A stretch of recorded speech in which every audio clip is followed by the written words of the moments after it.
오늘 우리 소나교회는요, 오늘부터 출애굽기로 향하려고 합니다. 그래서 요한계시록의 영적 전쟁의 이 마지막 장면을 보여준다면, 이 출애굽기는요, 그 전쟁의 역사 속에서 어떻게 시작되고 또 하나님이 어떻게 이기게 하시는가를 우리에게 보여줍니다. 그러나 우리 삶의 현실에서는요, 하나님의 부재처럼 느껴질 때가 많잖아요. 하나님 정말 살아계신 건 맞는가? 또 하나님이 정말 나와 함께 하시는 건 맞는가? 그렇게 하나님의 부재가 느껴질 때가 많거든요. 또 믿음이 소용이 없어 보일 때가 또 종종 있기도 합니다. 그래서 오늘 출애굽기 1장 1절부터 7절까지 말씀을 통해서 우리는 한 가지 반응으로 향하기를 원합니다. 형편을 먼저 보며 낙심하는 반응이 아니라 약속을 먼저 붙들고 우리 믿음으로 해석하는 반응이에요. 그래서 오늘 우리가 이 말씀을 듣고 이 말씀을 통해서 나타내야 될 반응은 이것입니다. 보이지 않는 시간에도 하나님은 언약대로 일하신다. 그러므로 나는 약속으로 오늘을 해석하며 살겠다. 이런 고백이 여러분들 가운데 말씀이 끝나고 여러분들 입술로 고백되기를 축복합니다. 그래서 오늘 주제는요, 언약을 이루시는 하나님의 열심이에요. 우리가 그것을 믿을 때 그 약속으로 오늘의 삶을 해석하는, 그렇게 살아갈 수가 있는 것입니다. 여러분, 오늘 출애굽기는요, 한 가족의 이야기로 시작합니다. 모세는 이 출애굽기를 시작하면서 먼저 애굽으로 내려간 이스라엘의 아들들의 이름을 다시 부릅니다. 이 이스라엘의 이름은 야곱이죠. 그래서 이게 그러니까 목록이 나와요. 루벤, 시므온, 레위, 유다, 이 야곱의 12아들들의 이름이 나옵니다. 만약 우리가 창세기를 모른 채 이 본문을 읽으면 이런 생각이 들 수가 있어요. 이 사람들이 누구지? 왜 갑자기 출애굽기 시작하는데 이 아들들의 이름들이 나오지? 이런 의문이 들 수가 있어요. 근데 여러분, 출애굽기 우리 성경 말고 히브리어 원어 성경의 첫 문장은요, 이렇게 시작해요. 그리고 이것들은 이름들이니. 그래서 우리 책은 출애굽기가 제목이잖아요. 이 히브리어 원문 성경의 책 제목은 이름들이에요. 이 이름들을 통해서 시작됩니다. 그래서 무엇을 말하고자 하냐면요, 이 출애굽기가 단절된 어떤 새로운 이야기가 아니라 창세기의 연장선상에 있는 이야기임을 가르쳐주고 있는 거예요. 여러분, 하나님은 창세기 12장에서 아브라함을 부르십니다. 그리고 약속을 하세요. 하늘의 별과 같이 많은 자손을 내게 이루어주겠다. 그리고 이삭을 낳고, 이삭은 야곱을 낳고, 야곱은 12아들을 낳습니다. 우리 성경에는 야곱이 12아들이 나오고요, 딸 한 명이 나와요. 딸의 이름은 디나예요. 여러 딸들이 있을 거로 추정되지만 어떻게 보면 공식적으로 알 수 있는 것은 12명의 아들 또 한 명의 딸인데, 지금 12명의 아들이 언급되고 있습니다. 이 야곱에게는 아내가 4명이 있습니다. 첫째 아내는 누굴까요? 레아예요. 두 번째는요, 라헬이에요. 자매예요. 그리고 그들의 종 누가 있죠? 빌하, 실바, 이렇게 4명의 아내가 있고요. 그 가운데 12명의 아들을 낳게 됩니다. 그런데 야곱에게 잘 아는 것처럼 이 11번째 아들 요셉이 있었죠. 이 요셉이 어느 날 꿈을 꾸고 형제들의 미움을 받고 애굽의 종으로 팔려갑니다. 그리고 정말 우여곡절 끝에 이 요셉이 애굽의 총리가 돼요. 그러던 중에 이 가나안 땅에 기근이 들었죠. 그래서 요셉이 총리로 있는 애굽으로 이주하게 됩니다. 그때 성경은요, 이 야곱이 70명의 가족과 함께 애굽으로 들어갔다라는 내용으로 창세기가 마무리가 되는 거예요. 그래서 출애굽기는 그 70명의 야곱의 가족들로 이야기가 시작되어집니다. 왜 야곱의 아들들의 이름으로 시작할까요? 아브라함, 이삭, 야곱에게 하나님이 주셨던 약속이 있잖아요. 큰 민족을 이루게 하겠다는 약속. 그 약속이 이제 이 역사라는 무대에서 어떻게 구체화되고 성취되었는지를 보여주는 장면이에요. 이 장면이. 그래서 모세는요, 이 약속을 직접 받은 그 야곱의 12아들의 이름을 다시 불러서요, 이 출애굽기가 창세기 언약의 연장선상에 있음을 우리에게 보여주고 있는 것입니다. 그리고 이처럼 그 이름들을 일일이 나열하는 것은 그저 단순히 족보를 말해준다거나 정보를 제공하려는 목적이 아니고요, 이 70명이라는 작은 가족이 어떻게 하나님 손 안에서 이 이스라엘이라는 큰 민족이 되었는지를 보여주는 거예요. 여러분, 출애굽할 때 이스라엘의 민족 수가 몇 명이라 그랬습니까? 성인 남성만 65만 명이에요. 그러니까 남녀노소 하면은 뭐 200만이든지 300만 그 정도 된다는 얘기잖아요. 70명의 가족이 어떻게 200~300만의 가족이 됐을까? 그 이야기를 보여주고 있는 거예요. 또 한 가지 이 출애굽기가 이 이름들로 시작하는 이유는 이것입니다. 하나님은요, 우리를 이 군중 속에 섞인 무명으로 보지 않습니다. 여러분, 하나님은 언약 안에서 우리 한 사람 한 사람의 이름을 불러주시는 분이에요. 그리고 한 사람 한 사람의 이름을 기억하시는 분이에요. 그리고 우리 한 사람 한 사람의 이름을 생명책에 기록하신 분임을 우리는 알고 있습니다. 여러분, 이 당시에 거대한 이 제국, 이 애굽의 압제 속에서 이스라엘 백성들은 그저 이름 없는 이 노예로 취급받았지만 하나님은 그들을 어떻게 하나하나 이름으로 기억하고 계신다는 거예요. 이게 하나님의 주권적인 사랑이죠. 요셉도 죽고 시대도 변했고 그들의 이름이 기록된 것처럼 하나님의 생명책에 우리들의 이름도 결코, 우리들의 인생도 결코 잊혀지지 않는다는 사실을 믿음으로 바라보시기 바라요. 사람들은 우리를 모를 수 있어요. 나를 못 알아줄 수 있어요. 내가 이 땅에 존재감이 없어 보일 수도 있습니다. 하지만 우리가 하나님의 언약 속에 있는 한 하나님은 우리를 결코 잊지 않으십니다. 여러분, 그게 우리 소망이잖아요.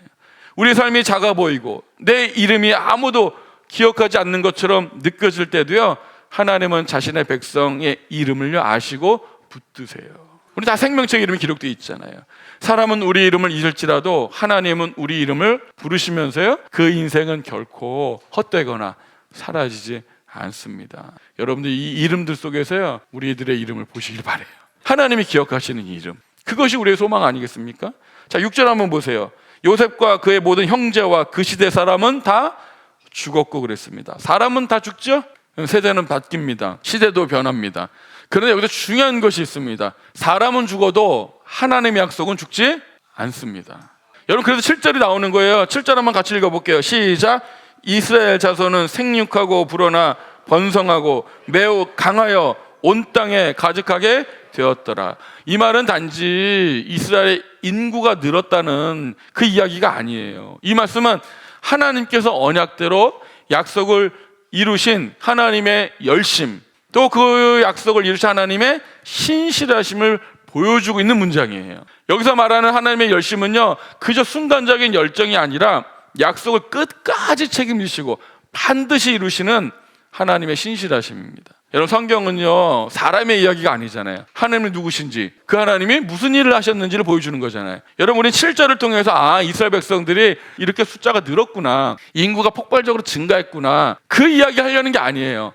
하나님의 약속이 이루어졌구나, 이거를 우리에게 보여주고 있는 것입니다. 여러분, 그래서 이 번성이라는 거 있잖아요. 이 번성은요, 에덴의 창조에서 시작돼서요, 우리 예수님의 재림의 때 새하늘과 새 땅, 새 창조죠. 이 새 창조에서 완성되는 줄로 믿습니다. 여러분, 이거 분명히 갖고 계셔야 돼요. 우리 창세기 1장 28절 볼게요. 하나님의 에덴 동산에 아담과 하와를 창조하시고 그들에게 명령하시는 거잖아요. 하나님이 그들에게 복을 주시며 하나님이 그들에게 이르시되 생육하고 번성하여 땅에 충만하라, 땅을 정복하라, 바다의 물고기와 하늘의 새와 땅에 움직이는 모든 생물을 다스리라 하시. 하나님이 인간에게 주신 명령 뭐죠? 땅에 충만하라예요. 그저 이거 뭐 인구를 애를 쑥쑥 잘 낳아서 그저 사람 수를 늘리라는 그런 이야기가 아닙니다. 바로 하나님의 다스림 아래서 하나님의 영광이 땅에 충만해지는 목적을 갖고 있는 거예요. 여러분, 그래서 번성은요, 단순한 생존이 아니고요, 하나님의 백성의 충만함을 의미합니다. 여러분, 그게 하나님의 명령이에요. 하나님의 백성으로 충만하라. 여러분, 창세기 15장 5절에 하나님이 아브라함을 이끌고 이런 약속을 하잖아요. 그를 이끌고 아브라함이에요, 밖으로 나가 이르시되 하늘을 우러러 무뼈를 설 수 있나 보라. 또 그에게 이르시되 내 자손이 이와 같으리라. 하나님이 아브라함의 하늘의 별을 보여주시면서 내 자손이 이렇게 별처럼 많아질 것이다 라는 약속을 주시는 거예요. 여러분, 여기서 번성은요, 하나님의 약속은 언제나 그저 단순한 약속이 아닙니다. 하나님이 약속하시면 그 약속은 이미 이루어진 현실과 똑같은 거예요. 그래서 하나님의 약속은 가능성이 아니에요. 반드시 일어나는 하나님의 보증하시는 약속입니다. 아브라함에게 자녀 약속은 이 비현실적 보이잖아요. 그의 나이가 75세가 되고 그의 아내는 65세가 되니까 전혀 비현실적으로 보이잖아요. 그러나 하나님은요, 그 비현실 속에서 분명히 약속을 이루시는 분임을 믿으시길 바라요. 그러니까 우리는 자꾸 살면서 우리 상식과 경험으로 판단해요. 이거는 비현실적이잖아. 이거는 불가능하잖아. 이 약속이 과연 될까? 우리 편에서 그렇게 생각이 돼요. 하지만 하나님은 약속하시면 반드시 이루어지는 거예요. 전 여러분들이 믿음이 있다는 건 약속을 믿는 거예요. 그리고 그 약속이 반드시 성취된다는 걸 믿는 거예요. 그게 믿음이에요. 그래서 하나님은 야곱에게도 이렇게 약속합니다. 창세기 35장 11절. 하나님이 야곱에게 이르시되 나는 전능한 하나님이라 생육하고 번성하라. 한 백성과 백성들의 총회가 내게서 나오고 왕들이 내 허리에서 나오리라. 여기 야곱에게 하신 그 약속은요, 하나님은 아브라함에게 이 주신 별의 약속이 이 야곱에게는 어떻게 더 언약의 공동체로 구체화되는 거예요. 단순히 자손만 맞는 것이 아니라 하나님의 언약의 공동체, 언약의 백성들이 충만해질 것을 지금 야곱에게 약속하셨습니다. 하나 더 볼게요. 창세기 46장 3절부터 4절. 하나님이 이르시되 나는 하나님이라 네 아버지 하나님이 애굽으로 내려가기를 두려워하지 말라. 지금 이제 이 야곱 가족이 이 기근 때문에 요셉이 총리로 있는 애굽으로 지금 이주해 가는 과정이잖아요. 당연히 두려움이 있죠. 고향을 떠나가니까. 그렇죠? 그때 하나님이 약속하신 거예요. 두려워하지 말라. 내가 거기서 너로 큰 민족을 이루게 하리라. 내가 너와 함께 애굽으로 내려가겠고 반드시 너를 인도하여 다시 올라올 것이며 요셉이 그의 손으로 네 눈을 감기리라 하셨더라. 아멘. 하나님의 애굽으로 향하는 이 야곱을 향해서 두려워하지 말라 이렇게 말씀하시고요. 내가 거기가 어디예요? 애굽. 거기서 너로 큰 민족을 이루게 하겠다고 말씀하신 거예요. 여러분, 이게 굉장히 중요해요. 하나님의 약속은요, 가나안에서만이 아니라 오히려 전혀 생각하지도 못했던 그 애굽에서 자라게 하시는 거죠. 하나님 약속하신 땅이 어디예요? 가나안 땅. 그럼 하나님의 큰 민족을 이루는 것도 가나안 땅에서. 우리는 그렇게 생각할 수 있잖아요. 그러나 하나님은 그렇지 않습니다. 하나님의 약속은요, 얼마든지 우리가 생각하지 않은 새로운 방식으로 약속을 이루어 가시는 거예요. 오히려 애굽에서도 큰 민족을 이루시는 그 약속을 이루어 가시는 분인 줄로 믿습니다. 출애굽기 1장 그 7절은요, 지금까지 읽었던 이 모든 약속들의 성취를 보여주는 문장이에요. 출애굽기 1장 7절 보세요. 이스라엘 자손은 생육하고 불어나 번성하고 매우 강하여 온 땅에 가득하게 되었더라.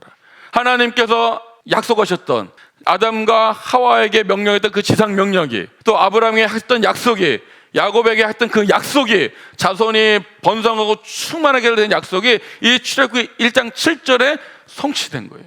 70명의 가족이 200만, 300만 한 민족을 이룰 만큼 큰 게 번성했잖아요. 하나님의 약속을 이루셨다. 이것을 우리에게 보여주고 있습니다. 그리고 여러분, 이 약속은요, 마지막 종말의 때까지 향하는 거예요. 어떻게 향할까요? 요한계시록 7장 9절입니다.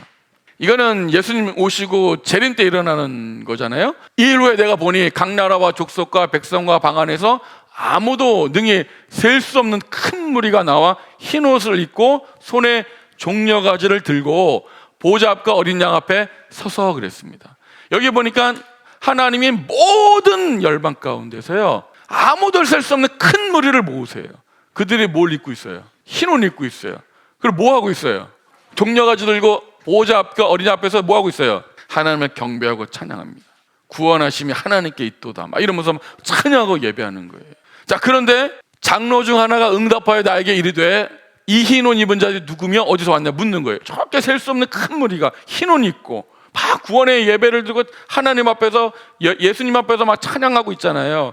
그때 이 장로 중 한 명이 이제 사도 요한에게 묻는 거죠. 야, 이 흰 옷 입은 자들이 누구예요? 어디서 왔어요? 그래요. 그랬더니 이렇게 대답합니다. 내가 말하기를 내 주여 당신이 아시나이다 하니 그가 나에게 이르되 이는 큰 환난에서 나오는 자들인데, 어디서 나왔대요? 큰 환난에. 여러분, 하나님의 백성은요, 평안히 살다 가는 게 아니고 어디를 반드시 지나야 돼요? 환난을 지나야 돼요. 그 큰 환난에서 나온 자들인데 어린 양의 피에 그 옷을 씻어 희게 하였느니라. 그러니까 그 셀 수 없는 큰 무리들 입고 있는 흰 옷, 왜 하얘지는 거죠? 어린 양의 피에 그 옷을 씻어 희게 하였느니라. 그러니까 구원받은 학생은요, 내 노력으로, 내 인간적인 어떤 공로로 옷을 희게 하는 사람들이 아니에요. 뭘로 하는 거예요? 어린 양의 피로 우리 죄악이 깨끗하게 씻어져서 온전히 희게 된 사람들, 그 사람들이 구원받은 백성이에요. 그러므로 그들이 하나님의 보좌 앞에 있고 또 그의 성전에서 밤낮 하나님을 섬김에 보좌에 앉으시니가 그들 위해 장막을 치시리니 그들이 다시는 줄이지도 아니하고 목마르지도 아니하고 해나 아무 뜨거운 기운을 상하지도 아니하려니 이는 보좌 가운데 계신 어린 양이 그들의 목자가 되사 생명수 샘으로 인도하시고 하나님께서 그들의 눈에서 모든 눈물을 씻어주실 것임이라. 아멘. 여러분, 이게 하나님의 역사의 방향이에요. 에덴에서 사람을 창조하시고 생육하고 번성하 땅에 충만하라. 그 약속이 언제예요?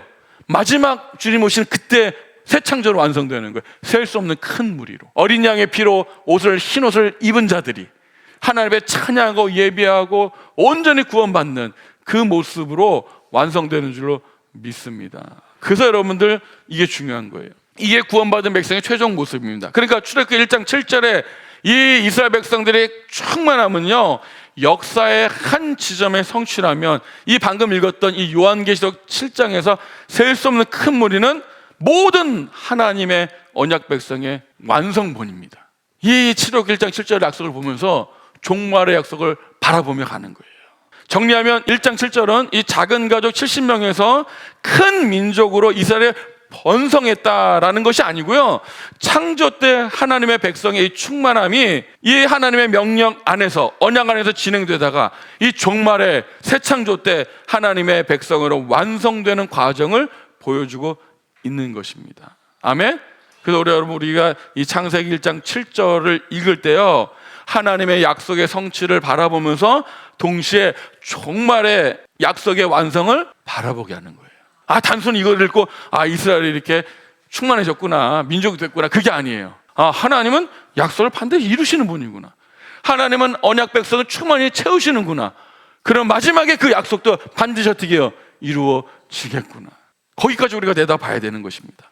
여러분, 인간의 약속은 불확실하지만 하나님의 약속은 현실입니다. 하나님의 약속은 우리가 이루는 게 아니에요. 누가 이루시는 거예요? 하나님이 이루세요. 그래서 하나님의 섭리는요, 이 약속을 이루는 방식입니다. 여러분, 지금의 교회는요, 이 셀 수 없는 이 무리로 향하는 영적인 흐름 가운데 있다는 사실을 기억하셔야 돼요. 지금 하나님은 하나님의 셀 수 없는 큰 무리에 하나님의 백성의 충만수로 어떻게 채워가시는 중에 있습니다. 그래서 이 계시록 7장은요, 단지 먼 미래 이야기가 아니라 오늘 우리 교회를 붙들고 있는 하나님의 약속이에요. 세상은 억압하고 흔들고 무너뜨리려고 해도 하나님은요, 자신의 언약 백성들을 부르시고 지키시고 끝내 충만을 이루시는 분인 줄로 믿습니다. 우리는요, 약속에 속한 자들이에요. 그것이 우리의 소망이며 오늘을 해석하는 능력입니다. 여러분, 출애굽기 1장 7절의 이 가득함은요, 그래서 우연히 자연적으로 이루어진 번성이 아니라 이 창세기의 언약이 이 요한계시록의 큰 무리로 향해 가는 하나님의 신실한 증거예요. 역사적 증거입니다. 오늘 요셉 이야기 잠깐만 해볼 건데요, 요셉 이야기 하기 전에 여러분들 한 가지 분명 붙들고 있어야 되는 진리가 있어요. 그것은 하나님 반드시 이 약속으로 이루어 가시는데 중요한 건 내가 그 약속 안에 있는가예요. 자, 우리 요셉 이야기 한번 해볼게요. 하나님은 야곱이 이 가족이 애굽으로 이주할 때 아까 봤던 말씀인데 이렇게 약속하셨죠. 하나님 이르시되 나는 네 하나님이라, 네 아버지 하나님이니 애굽으로 내려가기를 두려워하지 말라. 내가 거기서로 큰 민족을 이루게 하리라 그랬죠. 내가 너와 함께 어디로 가요? 애굽으로 가겠고 반드시 너를 인도하여 다시 올라올 것이며 그의 손으로 내 눈을 감기를 하셨더라. 여기 약속이 두 가지가 있어요. 뭐가 있어요? 내가 너를 큰 민족을 이루게 하겠다, 그리고 내가 애굽까지 갔다가 다시 올라오겠다, 이 약속이잖아요. 여러분, 이 약속을요, 요셉은 끝까지 믿었습니다. 요셉은 애굽에 있는 이 형제들에게 하나님이 그들을 구해서 아브라함과 이삭과 야곱에게 약속하신 이 가나안 땅 반드시 돌아오게 하실 것이라는 것을 분명히 믿고 있었어요. 잘 보세요. 창세기 50장 24절. 자, 요셉이 그 형제들에게 이르되 나는 죽을 것이나 하나님이 당신들을 돌보시고 당신들 이 땅에서 인도하여 내사. 여기 이 땅이 어디예요? 애굽이죠. 아브라함과 이삭과 야곱에게 맹세하신 땅에 이르게 하시리라 하고 그래요. 그러니까 요셉은 죽으면서도 약속을 붙들고 있었던 거예요. 하나님의 나는 죽을 것이나 하나님의 약속은 반드시 이루어져서 당신들 큰 민족을 만들으시고 어떻게 해요? 다시 이곳을 어떻게 해요? 인도해 내실 것이라는 거예요. 이게 창세기의 마무리예요. 그리고 출애굽기는 그 약속이 성취되었다는 것을 보여주는 거예요. 여러분, 출애굽기 1장 7절은요, 그래서 그 약속이 이 긴 시간 속에서 이 현실로 나타난 증거입니다. 여기 중요한 것은요, 이 번성이 이스라엘의 그냥 생존 본능 때문이 아니라 하나님께서 언약을 이루어 가시는 하나님의 열심과 신실함심 때문이라는 것을 보여주고 있는 거예요. 하나님은 그저 당신의 백성들이 그저 살아남고 그저 번성하기만을 바라는 것이 아니라 하나님의 약속을 이루기 위해서 번성케 하셨다는 사실을 기억하셔야 돼요. 여기를 보셔야 돼요. 하나님이 그 약속을 이루시기 위해서 이 이스라엘 백성들을 번성하게 하셨구나라는 눈으로 보셔야 합니다. 이 번성은요, 하루아침에 일어난 일이 아니죠. 아무리 아이를 많이 낳는다고 해서 이게 70명이 300만 되는 데까지 1, 2년 걸리겠습니까? 그렇지 않죠. 야곱의 가족이 애굽에 내려간 뒤에 모세가 태어나기 전까지 몇 년이 지난 거예요? 약 350년 이상 지난 거예요. 약 400년 가까이 된 거예요. 그러니까 창세기 출애굽기 한 장 딱 넘어갔지만 종이는 한 장이지만 몇 년이 지난 거예요? 약 400년 정도 지난 거예요. 사람의 눈에는요, 길고 지루한 시간입니다. 여러분, 우리나라 400년 전이면 언제예요? 조선시대인데 언제예요? 지금요, 2020년이니까 400년, 1600년 되잖아요.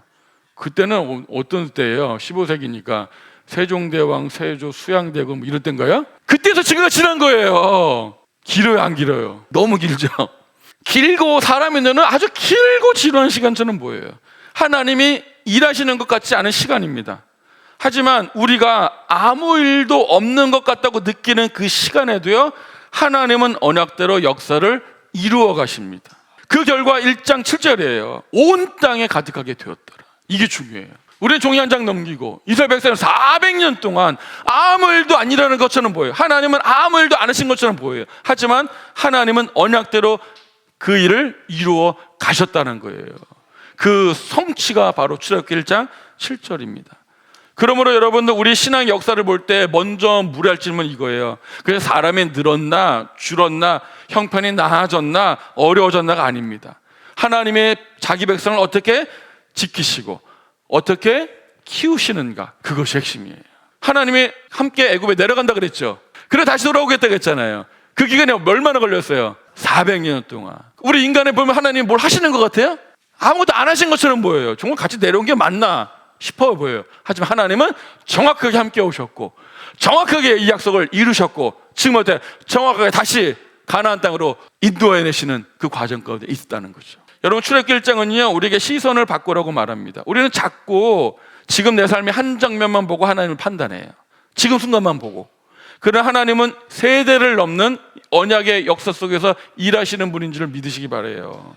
야곱의 가족의 70명이 애굽에 내려갈 때는 작아 보였지만 하나님은 이 긴 시간 속에서 그 언약대로 정확하게 그들을 번성케 하셔서 온 땅에 가득하게 하셨습니다. 그래서 우리는 이 말씀을 통해서 이렇게 적용해야 돼요. 내 인생만 보지 말고 세대를 넘는 하나님의 비전을 보십시오.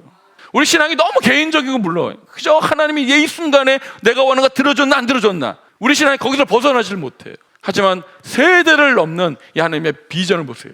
창세기 말씀드렸던 이 번성하라 그 약속이 마지막 종말의 때 셀 수 없는 큰 무리로 완성되는 그 하나님의 비전, 그 하나님의 약속, 그 약속을 이루어가신 하나님의 섭리, 그 가운데 포함되어 있는 나, 이렇게 보시는 여러분이 믿음의 눈이 띄어지기를 축복합니다.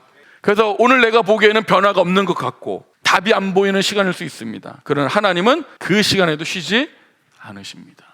보이지 않는 시간에도 하나님은 여전히 언약대로 약속대로 일하고 계신 거예요. 그래서 여러분, 지금 하나님의 부재처럼 느껴지는 이 시간들, 하나님의 공백이 하나님이 안 계신 증거가 아니라 하나님이 준비하시는 시간일 수 있어요. 우리 근데 조급해 하잖아요. 약속을 보면 조급함을 이길 수 있습니다. 우리 눈에는 창세기가 끝나고 출애굽기 1장으로 바로 넘어온 것 같지만 하나님은 약 400년이라는 그 긴 세월에도요, 언약을 쉬지 않고 일하고 계셨습니다. 여러분, 이 창세기 출애굽기 한 장 넘겨보세요. 이렇게 50장을 쫙 넘겨보세요. 400년 동안 일하시는 하나님의 역사하심 보입니까? 요셉처럼 약속을 믿음으로 오늘을 해석하십시오. 요셉은요, 오늘의 삶을요, 하나님의 약속으로 해석하며 살았던 인물이에요. 그래서 저는 오늘 요셉 이야기를 좀 하려고 그래요. 요셉은요, 자기 인생 보면 억울해요, 안 억울해요? 억울해요. 여러분들 억울하십니까? 요셉 이야기를 보고요, 요셉 이야기를 넘지 않으시면요 억울하다 말하지 마세요. 요셉은 하나님이 주신 약속들을 붙들고 오늘 해석하며 살았어요. 우리도 마찬가지예요. 내 형편이 약속을 무너뜨리는 것이 아니라 약속이 내 형편을 해석하는 기준이 되어야 합니다. 우리는 자꾸 형편으로 못해요. 약속을 무너뜨려요. 아니요, 약속이 내 형편을 해석해야 됩니다. 그래서 성도는 하나님 도대체 왜 이러십니까? 만 묻는 사람이 아니라 하나님이 지금도 언약대로 나를 만들어가고 계시는구나 라는 그 믿음으로 해석할 수 아는 사람이 되어야 합니다. 자, 여러분, 출애굽기 1장 7절은요 그래서 이스라엘의 열심이 아니라 하나님이 열심히 만든 열매예요. 이스라엘 백성들이 부부 사이들이 다 좋았나 보구나, 진짜 이게 애국자들이구나, 아주 자녀를 쭉쭉 낳구나, 이게 아니에요. 하나님이 열심히 만든 열매입니다. 여기서 하나님의 열심은요 그저 감정이 아니라 약속을 끝까지 책임지시는 하나님의 신실하심이에요. 여러분, 오늘 우리의 삶도요 우리의 열심에 달린 것이 아닙니다. 하나님의 약속에 달려 있어요. 우리는 순간 열심을 낼 수 있어요, 순간에 감정적으로. 그러나 열심히 끝까지 가야 안 가요? 대부분 안 가요. 조금만 형편만 바뀌면 그 약속 딱 취소해버리잖아요. 그러니까 우리의 인생은요 우리 열심히 달린 게 아니에요. 하나님의 열심, 하나님의 약속을 이루시는 신실하심에 달려 있습니다. 그래서 오늘 우리가 물어야 할 질문은요 형편이 어떠냐가 아니라 하나님의 언약대로 어떻게 일하고 계시느냐예요. 그래서 하나님의 약속이 소망이고요 오늘을 해석하는 능력이 되는 줄로 믿습니다. 여러분, 지금 누군가는요 하나님이 공백을 느낄 수 있어요. 하나님이 부재하신 것처럼 느낄 수 있습니다. 그러나 하나님은요 지금도 여전히 우리를 언약 가운데, 약속 가운데 우리를 섭리하고 인도해 가시는 줄로 믿습니다. 그거 어떻게 해요? 그냥 이게 멍 때문에 그게 믿어지나요? 아니죠. 오늘 말씀으로 그 약속을 바라보는 거예요. 그 약속으로, 믿음으로 주어지는 것입니다. 그렇다면 오늘 우리의 삶은 무엇으로 해석해야 할까요? 잘 들어보세요. 우리는 자꾸 형편으로 해석합니다. 내 형편이 이러면 하나님 안 계신 것 같아. 내 형편이 이러면 하나님 약속을 안 지키시는 것 같아. 내 형편이 이러면 하나님 나와 함께 하지 않는 것 같아. 내 형편이 하나님 날 고통만 주시는 것 같아. 자꾸 내 형편으로 해석을 하려고 그래요. 요즘 내 인생이 왜 이러나? 기도해도 왜 변하지 않지? 왜 하나님은 아무 말씀도 안 하시나? 여러분, 하나님은 우리에게 다 설명해 주세요? 안 해주세요? 안 해줘요. 그러니까 하나님을 우리가 통제할 수 있어요? 없어요? 없습니다. 여러분들, 내가 통제할 수 있는 것 딱 하나입니다. 그건 뭘까요? 지금 내 삶이 어떤 방향이 있는지, 내 삶에 왜 이런 일이 일어나는지 우리는 알려고 하면 알 수가 있어요? 없어요? 몰라요. 하나님 설명해 주지 않으시니까. 근데 그걸 자꾸 하려고 힘들어요. 그럼 우리가 할 수 있는 건 딱 하나예요. 내가 통제할 수 있는 건 딱 하나예요. 그것은 뭐죠? 오늘의 삶에 내가 어떻게 반응할까? 그건 우리가 통제할 수 있죠. 내가 형편으로 약속을 무너뜨릴 수도 있고, 약속으로 내 형편을 해석할 수 있고. 그건 누구한테 달려 있어요? 내가 할 수 있는 반응이라는 거예요. 그리고 하나님은 오늘 설명해 주지 않을 때 그렇게 우리는 반응할 수 있는 것입니다. 오늘 내가 어떻게 반응할 것인가? 여러분, 그 질문을 오늘 하셔야 돼요. 원망으로 반응할 것인가? 믿음으로 반응할 것인가? 그저 자기 연민으로 반응할 것인가? 하나님을 경외함으로 반응할 것인가? 포기로 반응할 것인가? 충성으로 반응할 것인가? 우리는 이 삶에서 어떻게 반응할 것인가를 선택할 수 있어야 합니다. 여러분, 꿈이 있으세요? 하나님의 사명들이 있어요? 하나님이 나한테 말씀하시는, 인도하시는 삶의 방향이 있습니까? 그 꿈을 우리가 어떤 의미로 해석할까요? 여기서 말하는 꿈은요, 그저 내가 실현하고 싶은 희망이 아닙니다. 여러분, 요셉의 꿈은요, 이 요셉을 높이기 위한 예언이 아닙니다. 바로 하나님의 언약을 이루시기 위해서요, 요셉을 먼저 보내시는 하나님의 섭리입니다. 지금 하나님의 언약 있죠? 큰 민족 이루게 하겠다는. 그 언약을 이루어 가시기 위해서 어떻게 요셉 한 사람의 꿈을 주시고요, 그 꿈을 통해서 이 약속을 이루기 위해서 요셉을 어떻게 해요? 어떤 방향으로 인도하실지를 보여주는 하나님의 계시와도 같은 거예요. 여러분들, 꿈이 정확하게 어떻게 진행되는지 아세요? 하나님은요, 우리에게 꿈을 주시고 소망을 인도해 가시잖아요. 근데 그거를 어떻게 진행돼 하나님 다 설명하십니까? 야, 앞으로 내가 너한테 이렇게 꿈을 줬는데, 너한테 이런 사명을 줬는데, 앞으로 너는 이렇게 가서 이렇게 되고, 저쯤 가면 이런 일이 있다가 이렇게 될 거야, 이렇게 설명해 주시나요? 잘 보세요. 사실상 우리가 하나님의 꿈을 어떻게 이루어 가시는지 우리는 몰라요. 근데 여러분들이 아는지 모르는지는 사실 중요하지 않습니다. 왜요? 알 수가 없으니까. 하나님의 꿈과 약속은 누가 이루어 가세요? 하나님이 이루어 가세요. 여러분이 알아도 이루어 가시고 몰라도 이루어 가세요. 그래서 우리가 아는지 모르는지는 사실상 중요한 게 아니야. 몰라도 하나님이 이루어 가세요. 중요한 건 과정입니다. 하나님의 꿈을 어떻게 이루어지는지 설명을 안 해주세요. 그래서 우리의 삶과 우리의 신앙생활은요, 이해가 안 되는 것 투성입니다. 하나님 설명을 안 해주세요. 그런데 내가 통제할 수 있는 영역은 딱 한 가지가 있습니다. 그것은 내게 일어나는 일, 모든 일에 대해서 내가 어떻게 반응할지. 그건 내가 할 수 있는 일이에요. 그래서 여러분들, 왜가 아니라 어떻게를 물어야 합니다. 왜 내게 이런 일이가 아니라 여기서 내가 어떻게 반응할까? 그걸 물어야 되는 거예요. 왜를 묻는 것이 나쁘다는 말이 아니에요. 근데 왜에만 갇히면 믿음으로 반응하지 못해요. 그래서 성도는요, 왜에서 어떻게라는 질문으로 반드시 넘어가야 돼요. 전 여러분들 오늘 말씀을 통해서 하나님, 왜 내 삶에 이런 일이? 물을 수 있죠. 그래서 거기만 멈추지 마시고 반드시 넘어가. 내가 어떻게 반응해야 될까? 이 질문하고 나아가시길 축복합니다. 하나님은요, 우리의 반응을 통해서 그 꿈을 이루어 가세요. 요셉의 인생은요, 한마디로 이렇게 정의할 수 있습니다. 이해하지 못할 인생. 우리 똑같아요. 요셉의 삶의 시작은 축복이었나요? 저주였나요? 축복이었습니다. 아버지의 사랑을 많이 받았어요. 여러 아들들보다 야곱은요, 요셉을 더 많이 사랑했습니다. 요셉에게만 채색을 입혔어요. 명품 옷을 입혔어요. 아버지 사랑을 많이 받았어요. 축복이죠. 금수저예요. 근데 그 축복이 고통의 시작이 됩니다. 그의 형제들이 아버지가 다른 형제들보다 요셉을 더 많이 사랑하는 것을 보고 요셉을 미워하기 시작했다 그랬어요. 질투가 난 거죠. 그런데 아주 결정적인 문제가 터집니다. 그것은 뭐죠? 요셉이 꿈을 꾼 거예요. 꿈만 꿨으면 좋은데 이 철딱서니가 없어서 이 꿈을 형제들한테 말을 해요. 꿈은 이렇습니다. 창세기 37장 7절. 이제 형제들에게 이제 꿈을 말하는 거예요. 형들, 내가 꿈을 꿨어. 이러면서 아주 신나서 말하는 거죠. 우리가 밭에서 곡식에 단을 묶었더니 내 단은 일어서고 당신들의 단 내 단을 둘러서서 절하대. 이게 뭔 얘기예요? 형제들이 자기한테 절한다는 거잖아요. 그러면 이거를 말을 해야 돼요? 말을 안 해야 돼요? 말을 안 해요. 이걸 또 신났다고 형제들이 말하는 거예요. 철딱서니 없이. 이 사랑만 많이 받아서 구김이 없어요. 아시죠, 그런 분들? 그러니까 요셉이 딱 꿈 얘기를 듣자마자 요셉한테 이렇게 말해요. 야, 네가 참으로 우리 왕이 되겠느냐? 참으로 우리를 다스리게 되겠느냐? 라면서 요셉을 그 꿈 때문에 더욱더 미워하게 됐다고 성경이 기록합니다. 근데요, 요셉이 여기서 눈치라도 있으면 멈춰야 되는데 요셉이 꿈을 또 꿉니다. 꾸는 건 좋아. 꿈을 하나님이 꾸게 하신 거니까. 그럼 거기서 멈췄어야 되잖아요. 아까 꿈 얘기했던 형들 표정이 안 좋아. 근데 어떻게 해요? 가서 또 얘기해요. 37장 9절. 요셉이 다시 꿈을 꾸고 그 형들에게 말하 이르되 내가 또 꿈을 꾼 주 해와 달과 11별이 내게 절하이다. 해는 누구예요? 아버지. 별은 달은 누구예요? 어머니. 11별은 누구예요? 형제들이에요. 아버지, 어머니, 형제들한테 절하되다고 아주 신나 있는 거예요. 요셉이 눈치가 없는 걸까요?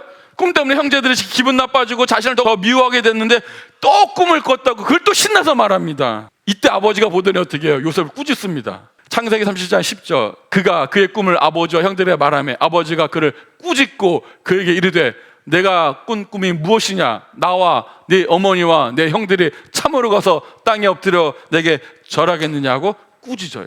이 꿈 때문에 아주 가족이 지금 심란해져 분위기가. 요셉이 결국 이 꿈 때문에 인생의 고난이 펼쳐집니다. 꿈을 끝엔 좋았죠. 야, 지 형제들한테 절하는구나. 그 부푼 꿈을 갖고 막 설명했는데 사람들은 좋아한다기보다 어떻게 해요? 분노만 했죠. 그걸 미워하게 됐잖아요. 여러분, 이 꿈은요, 하나님의 섭리거든요. 이 요셉의 꿈을 이야기 안 했던 그게 중요한 게 아니에요. 하나님은 이 꿈대로 반드시 이루어 가신다는 게 포인트예요. 문제는 이 꿈을 이뤄가는 과정에서 요셉이 설명했어요, 안 했어요? 안 했어요. 야, 내가 이 꿈대로 널 이뤄갈 건데 잘 들어. 이제 형제들이 널 팔 거야. 당황하지 마. 너 애굽에가 종되지? 억울해를 당황하지 마. 반드시 너는 총리가 될 거야. 몇 년 지나면. 이 설명했어요, 안 했어요?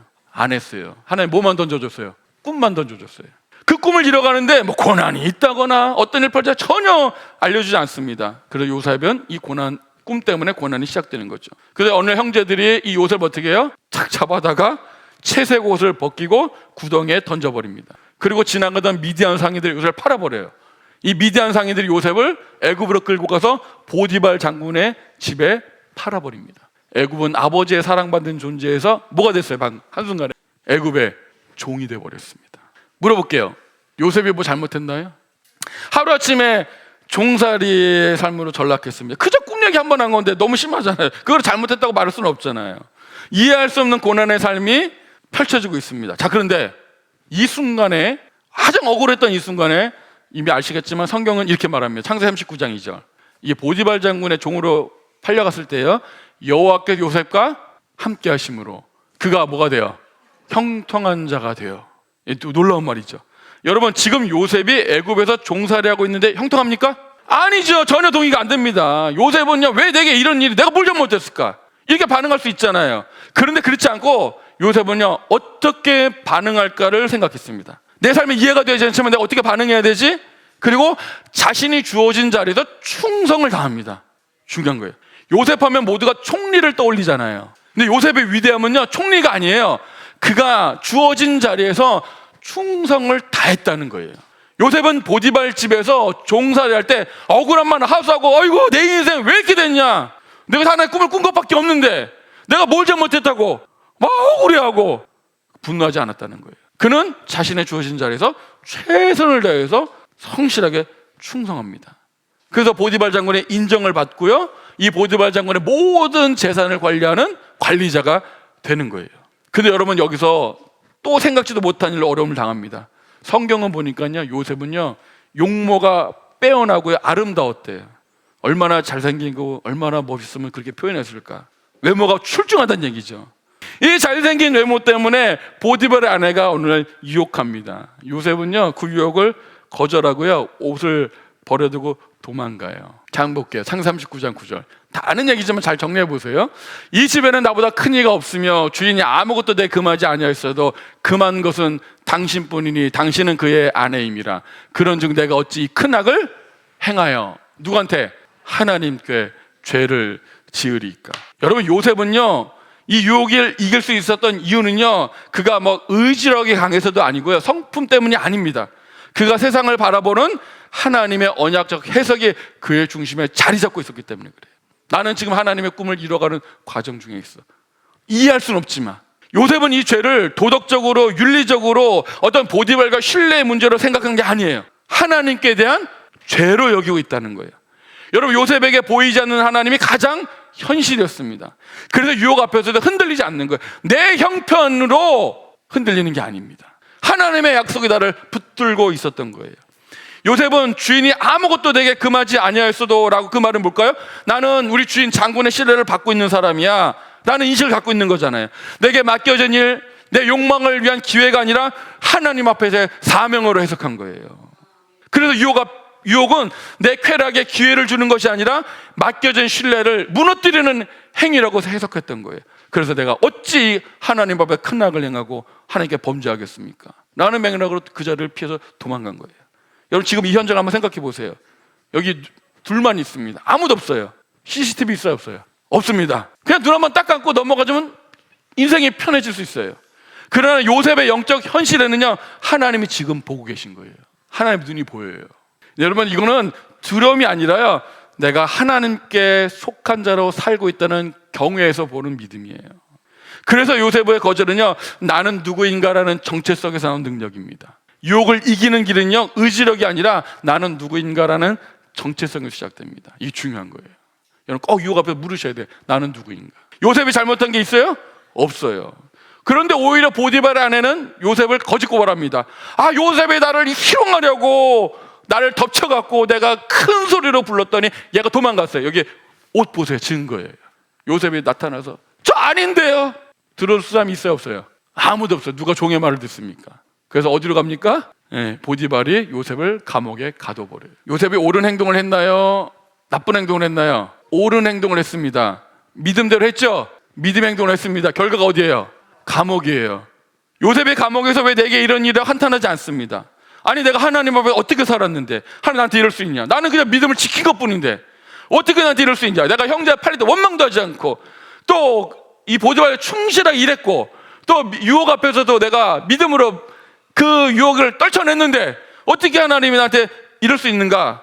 라고 하지 않았다는 거예요. 성경은 이렇게 말씀하세요. 창세기 39장 21절.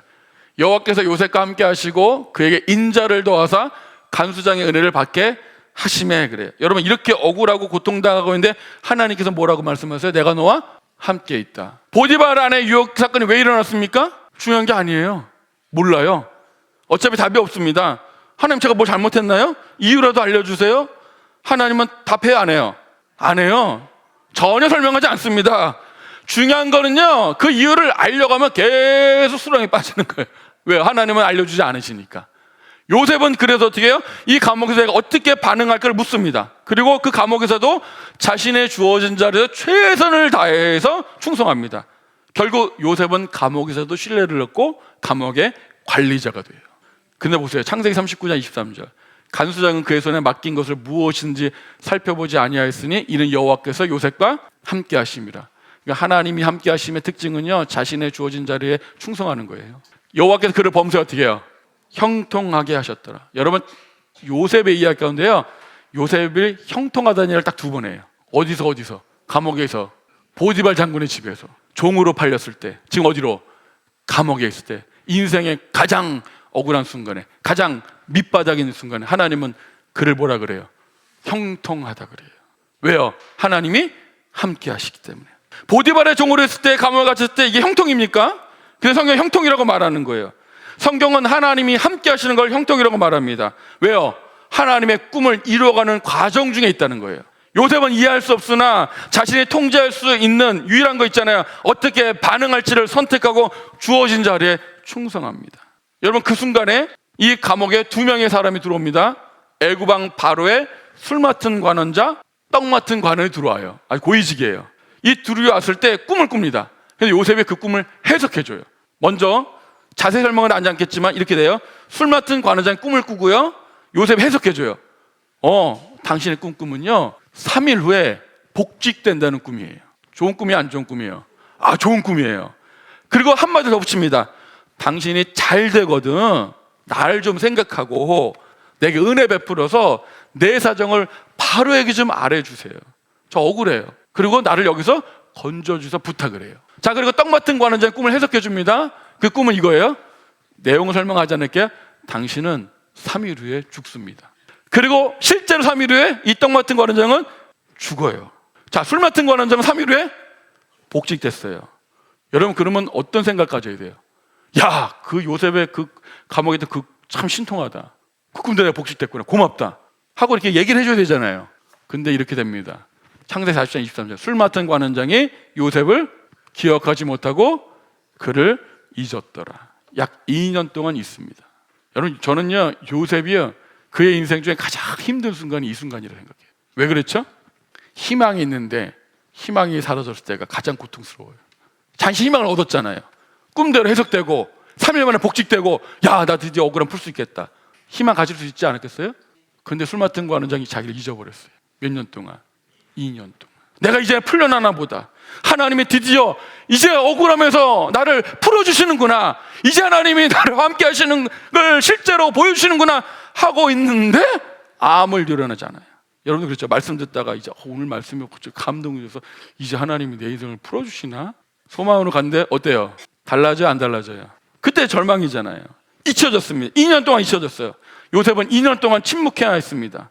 여러분, 요셉에게 꿈은요 분명히 축복이었잖아요. 그런데 문제는 그 약속을 어떻게 이루어가는가, 언제 이루어지는가 아무런 설명이 없다는 거예요.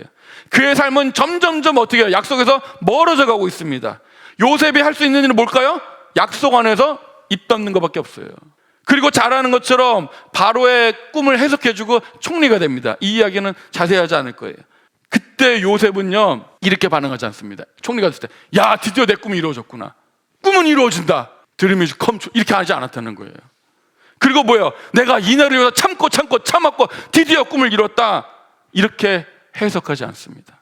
가나안 땅에서 기근 때문에 애굽의 양식을 구하러 온 형제들을 만나게 됩니다. 여러분 같으면 지금 그 순간에 어떤 생각이 들겠어요? 내가 총리가 됐습니다. 나를 팔았던 형제들이 어렵다고 찾아왔어요. 여러분들은 어떻게 생각하시겠어요? 어떤 생각이 들겠어요? 야, 내가 이 날을 얼마나 기다렸니? 내가 이 날을 위해서 이를 악문 걸 참았다. 니들이 형제냐? 니들이 나를 버렸으니 나는 총리가 되었다. 이제 돌려줄 때다. 이런 생각이 들겠어요? 안 들겠어요? 근데 여러분 이렇게 됩니다. 잘 한번 집중해 보세요. 창세기 15장 5절. 당신이 나를 이곳에 팔았다고 해서 근심하지 마소서. 우리 같으면 이렇게 해야겠죠. 당신이 나를 이곳에 팔았다고 해서 무지 근심해야 될 것입니다. 근데 성경 그렇게 하지 않죠. 근심하지 마소서, 한탄하지 마소서. 잘 보세요. 어떻게 해석했나 보세요. 하나님이 생명을 구원하시려고 나를 당신들보다 먼저 보내셨나이다. 이 땅에 2년 동안 흉년이 들었으나 아직 5년은 밭가리도 못하고 추수 못할지라 하나님이 큰 구원으로 당신들의 생명을 보존하고 당신들의 후손을 세상에 두시려고 나를 당신들보다 먼저 보내셨나니 그런즉 나를 이리로 보낸 이는 당신들이 아니요 하나님이시라. 하나님이 나를 바로에게 아버지로 삼으시고 온 집의 주로 삼으시니 애굽 온 땅의 통치자로 삼으셨나이다. 아멘. 여러분 창세기 45장 5절부터 8절은요 여러분을 깊이 묵상하세요. 요셉이 총리가 됐을 때 어떻게 해석했다고요? 나 드디어 총리가 됐다, 꿈을 이뤘다가 아니에요. 뭐라고 해석했어요? 하나님이 큰 구원으로 당신들의 생명을 보존하고 세상에 두시려고 나를 당신보다 먼저 보냈다. 내 꿈을 이룬 게 아니고 하나님의 약속을 이루셨다. 야곱에게 약속했잖아요. 내가 애굽에 내려갈 때 함께 내려가고 큰 민족 이루게 하고 다시 인도하겠다. 하나님 그 약속을 이루시기 위해서 내게 꿈을 주시고 내가 이런 삶을 인도하시고 당신들보다 나를 먼저 보내셨다. 당신들의 생명을 보존하시려고 하나님이 그 약속을 이루시려고 오늘 하나님이 그 약속을 이루셨다라는 거예요. 여러분 이게 굉장히 중요하잖아요. 근데 야곱의 형제들이요 이 아버지 야곱이 죽자 두려움에 떨어요. 그동안 아버지 때문에 요셉 우리 봐준 줄 알았던 거예요. 아버지가 죽으니까 우리 이제 죽이려나 복수하려나 그런 두려움이 아직도 있었습니다. 그때 이렇게 말해요. 잘 보세요. 당신들은 나를 해하려 하였으나 하나님은 그것을 선으로 바꾸사 오늘과 같이 많은 백성 생명을 구원하게 하시려 하셨나니. 아멘. 여러분 요셉이 꿈을 꾸고 총리가 된 게 꿈을 이룬 게 아니에요. 하나님이 이 야곱 백성을 큰 민족을 이루게 하시려는 그 약속을 성취하신 거예요. 자신의 삶을 약속으로 해석한 거예요.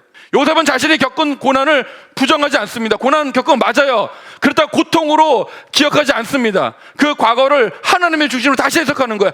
그 시간이 비록 고통이었으나 지금 보니 그 시간에 하나님이 나와 함께 하셨고 하나님이 정확하게 나를 통해서 일하고 계셨던 거라는 거예요. 당신도 나를 헤아렸으나 하나님은 그것을 뭘로 바꿔요? 선으로 바꾸사. 인간들의 악을 부정하는 게 아닙니다. 인정합니다. 하지만 그 악보다 더 큰 하나님의 섭리를 보는 거예요. 하나님은 모든 것을 합력과 선으로 이루시는 분이잖아요. 로마서 8장 28절 같이 읽어볼게요. 시작. 우리가 알거니와 하나님을 사랑하는 자 곧 그의 뜻대로 부르심을 입은 자들에게는 모든 것이 합력하여 선을 이루느니라. 아멘. 하나님은 선도 악도 축복도 저주도 고통도 고난도 모든 것을 합력해서 뭘 이뤄요? 하나님의 약속을 정확하게 이루어 가시는 거예요. 이걸 믿기 때문에 오늘 이 약속을 통해서 우리 삶을 해석하는 거예요. 형제들이 버려졌을 때, 애굽의 종이 되었을 때, 억울하게 감옥에 갇혔을 때 하나님이 나를 버리셨다, 하나님이 안 계신다, 내 인생 망했다가 아니라 요셉은 그 순간순간마다 하나님 나와 함께 하셨다라는 은혜로 반응하며 버텨냈습니다. 여러분 형통은 잘 들으세요. 모든 것이 잘 풀린다는 말이 아니에요. 어떤 상황 속에서도 하나님이 나와 함께 하시고 하나님이 그 약속대로 이루어 가신다는 뜻입니다. 우리 삶에 설명 못할 일들이 얼마나 많습니까? 억울한 일들이 얼마나 많아요. 납득되지 않는 상황 속에서 가슴 치며 정말 이 눈물 한 바가지 품고 사는 일이 얼마나 많습니까? 지금 여러분 삶 가운데 설명 안 되는 시간을 지나고 계실까요? 도대체 내 삶이 왜 이렇게 됐지? 이해 못 하잖아요. 지금 현재 수많은 일들을 겪고 있잖아요. 왜 나만 이런 일을 겪고 있어? 기도해도 왜 아무런 변화가 없어? 주님은 왜 아무런 말씀도 하지 않으셔? 그런 게 많잖아요. 질문들이. 그런 억울한 상황 속에서 요셉은 어떻게 하나님을 인식할 수 있었을까요? 어떻게 형제들 원망하고 어떻게 가족들 원망하고 복수심 이런 생각에 빠지지 않았을까요? 어떻게 자기 연민 비관적인 삶에 빠지지 않았을까요? 내 인생 왜 이렇게 됐지 하면서 자기를 연민하고 자기 삶을 부정하고 왜 그런 부정적인 생각에 빠지지 않았을까요? 하나님의 약속을 바라봤기 때문에 그래요. 제가 하나만 들어볼게요. 여러분 조용필 가수 아세요? 그 조용필 가수 노래 중에 바람의 노래가 있습니다. 아시죠? 자, 살면서 듣게 될까 언젠가는 바람의 노래를, 세월 가면 그때는 알게 될까 꽃이 지는 이유를, 나를 떠난 사람들과 만나게 할 또 다른 사람들, 스쳐가는 인연과 그리움은 어느 곳으로 가는가, 나의 작은 지혜로는 알 수가 없네. 내가 아는 건 살아가는 방법뿐이야. 왜 그런 일들이 벌어진 나의 지혜는 알 수가 없어. 내가 알 수 있는 건 살아가는 방법뿐이야. 내 삶에 왜 이런 일들이 일어나는지는 나 몰라. 설명해 주지 않으니까 내가 할 수 있는 건 반응뿐이야. 보다 많은 실패와 고뇌의 시간이 비켜갈 수 없다는 걸 우린 깨달았네. 하나님의 약속을 이루어가는 과정 중에 고난도 있고 때로는 여러 가지 일들이 있잖아요. 그게 비껴갈 수 없다는 걸 깨달아요. 이제 그의 답이 사랑이라면 나는 이 세상 모든 것들을 사랑하겠네. 사랑하면 살자는 얘기 아니에요. 우리 인생에는요, 꽃이 왜 지는 것처럼 지금은 이유를 알 수 없는 시간들이 있어요. 하나님 꿈을 이루어 가시는 설명을 하지 않습니다. 실패와 고난의 시간들이 있어도 피하고 싶어도 피할 수가 없어요. 비껴가지 않습니다. 하나님은 우리에게 이유를 다 설명해 주지 않아요. 근데 성경은요, 그 시간을 이유를 아는 것으로 통과하지 않고 하나님을 믿는 것으로 통과하게 합니다. 이유를 알려고 하면요, 절망에 빠져요. 하나님은 그 고통의 시간들을 이유를 아는 것으로 통과하게 하지 않고 뭘로요? 하나님을 믿는 것으로 통과하게 하십니다. 요셉이 그랬던 거예요. 요셉의 고난의 시간을 피하는 대신 한가운데서 그 고난의 약속을 붙들기로 결정한 거예요. 요셉의 위대함은 총리에 있는 게 아닙니다. 그 어둠의 시간을 지날 때도요, 사람을 미워하는 것으로 보내지 않았다는 거예요. 하늘을 원망하는 것으로 보내지 않았다는 거예요. 내 삶을 저주하면서 보내지 않았다는 거예요. 하나님이 함께 하시면 믿고 오늘도 내게 주어진 사리에 충성하며 지냈다는 것입니다. 그러므로 성도 여러분, 오늘 우리 왜 이런 일에만 머물지 마시고요, 하나님의 그 약속을 붙드세요. 하나님이 다 설명해 주지 않아도 괜찮습니다. 하나님 약속대로 일하고 계시고 하나님이 이루어 가시는 거예요. 그 약속 가운데 우리를 인도해 가시는 거잖아요. 중요한 건 우리가 어떻게 반응할 거예요. 하나님을 경외하며 약속으로 오늘을 해석하며 사시기를 주의 이름으로 축복합니다. 지금 일이 잘 되면 잘 되는 대로, 안 되면 어떻게 해요? 안 되는 대로. 푸른 초장이면 푸른 초장대로, 사망의 음침한 골짜기면 사망의 음침한 골짜기로, 감옥에 있다면 감옥에 있는 대로, 종살이면 종살이하는 대로, 어디서든지 하나님이 함께 하심이 형통임을 아시기 바랍니다. 그리고 그 약속으로 삶을 해석하고 마침내 이런 고백 가운데서 자유와 감사를 경험하게 될 것입니다. 요새 분명히 말해요. 지금 내 인생에 설명이 안 되지만 지금 보니까 결국엔 하나님이 함께 하셨네. 설명이 안 되는 시간이 연속이었지만 그 모든 시간들이 하나님이 함께 하신다는 그 사실 안으로 견디고 이렇게 고백합니다. 같이 읽어볼게요. 시작. 하나님이 큰 구원으로 당신들의 생명을 보존하고 당신들의 후손을 세상에 두시려고 나를 당신들보다 먼저 보내셨나니. 하나 더요. 당신들은 나를 해하라 하였으나 하나님은 그것을 선으로 바꾸사 오늘과 같이 많은 백성의 생명을 구원하게 하시려 하셨나니. 아멘. 여러분, 우리 이 고백이 가능하실까요? 이게 언제 가능할까요? 약속이 오늘을 해석하는 능력이 될 때 가능합니다. 여러분들 혹시 지금 공백 같은 시간을 보내고 계실까요? 설명이 안 되고 억울하고 답이 없는 시간들 보낼까요? 그 공백은 하나님이 안 계신 증거가 아니고요, 하나님의 언약대로 우리를 인도해 가시는 시간들입니다. 지금은 당장 이해하지 못하더라도요, 하나님은 반드시 약속을 이루시는 분인 줄로 믿습니다. 아멘. 출애굽기 1장 7절은요, 사람이 보기엔 길고 침묵 같은 시간이지만 하나님이 약속대로 이루신 하나님의 신실하심의 증거예요. 저는 오늘 설명이 안 되는 이 시간을요, 약속으로 해석하기를 주의 이름으로 축복합니다. 제가 말씀을 이렇게 마무리하고 싶어요. 말씀을 준비하면서 제 인생을 돌아봤습니다. 제 인생의 뜻대로 된 게 있을까요? 저희 인생도요, 우리 부모님들 억울한 게 많아요. 억울하게 보이는 게 많은데, 그래도 그런 억울한 게 많은데, 그래도 제가 이렇게 또 목사가 돼서 이렇게 말씀을 전할 때 한두 살 은혜 받는 분 있어요. 한두 살 간혹 가다가 그분들을 보면 그래도 힘이 나요. 그래도 하나님이 그 한 사람에게 이런 오늘도 말씀 전해주려고 이렇게 인도하셨는가. 그 힘으로 하나씩 버텨가고 있는 거예요. 하나님 먼저 보내셔서 누군가를 살리기 위해서, 누군가를 말씀을 전하기 위해서 이러고 있는가. 그런 마음으로 하루하루 버텨가는 거예요. 여러분도 마찬가지입니다. 여러분들의 그 삶이 하나님의 꿈을 이루어가고요, 여러분들의 삶을 통해 누군가를 또 살리기 위해서 먼저 보내신 길일 수 있어요. 그러니까 사람 원망하지 마시고 환경 원망하지 마시고, 하나님이 누군가를 구원하기 위해서 나를 먼저 보내셨구나, 그 믿음으로 오늘 믿음의 길을 걸어가기를 주로 축복합니다. 아멘.